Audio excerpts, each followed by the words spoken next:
Hello everyone, this is MY RIO from CRR College of Engineering. Today I would like to introduce my teammates M. Praveen Kumar and C. Jayant Kumar. I would like to explain about industrial motor monitoring and controlling using NLABU and IoT. Nowadays there is internet infrastructure everywhere in the world, so we are gonna use it to connect to an industrial motor. What we are gonna do is we are going to take the motor readings like voltage, current, and take this to the cloud using IBM Watson platform. So anyone can access this data throughout the world at any time.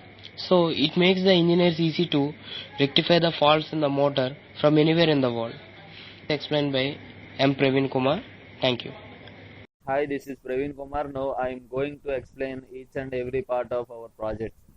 Now I am going to explain about heart of our project, which is MY RIO, which is sponsored by APITA.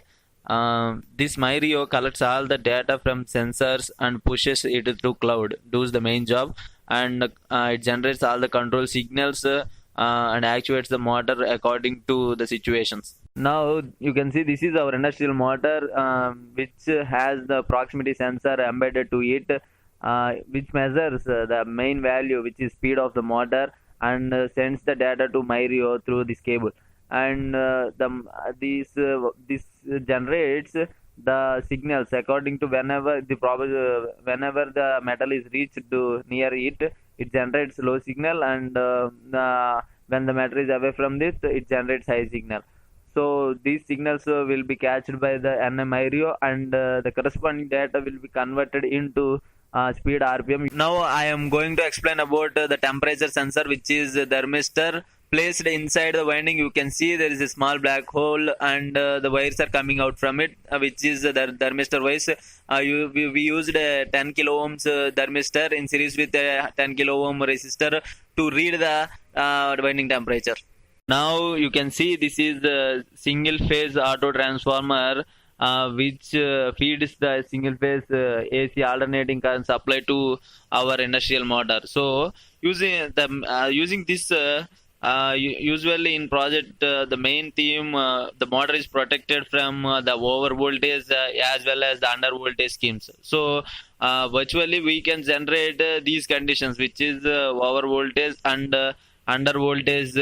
Now you can see this is a motor controller circuit, which consists of all relays which turn on and turn off the motor, and signal condition circuits to interface CT and PT. CT was interfaced by using a signal condition circuit of op-amp. Now you can see this is our current transformer, which is used to measure the current flowing through the motor by MY RIO. Now these are wattmeter, ammeter and voltmeter, which are used in our project just to compare the LabVIEW results, which is voltage. Now I am going to apply the rated voltage to our industrial motor using this auto transformer. You can see here in LabVIEW front panel, the voltage is 206 to 205 volts, and the motor is switched on using a Boolean switch, and the current drawn by motor is 0.5 amperes, and the speed is around 1460 and 1500 rpm. You can see the temperature of the motor winding also 36 degrees centigrade.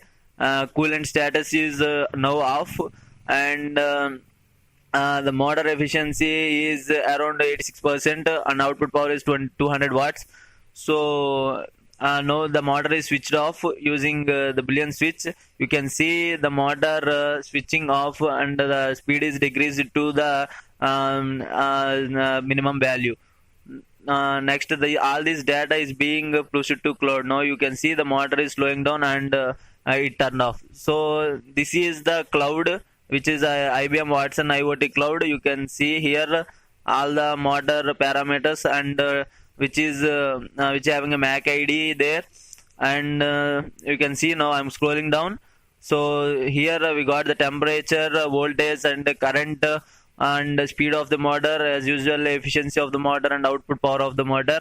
All these parameters, we can access these parameters from anywhere at any time in the world. Hi, this is Jayant Kumar from CRR College of Engineering. I would like to conclude my project industrial motor monitoring and controlling by using IoT and NI LabVIEW. It has wide range of applications in industries in the industrial level in preventing unpredictable damages to the industrial appliances. For in order to show that, we have used a motor here. It can be applicable in many areas of industries. This project is not only limited for industrial applications, it can also be used in various other fields also. So finally, on behalf of my teammates, I would like to thank EPTA, my college administration, my faculty, and my mentor for extending their helping hands to complete this project. Thank you for giving me this opportunity.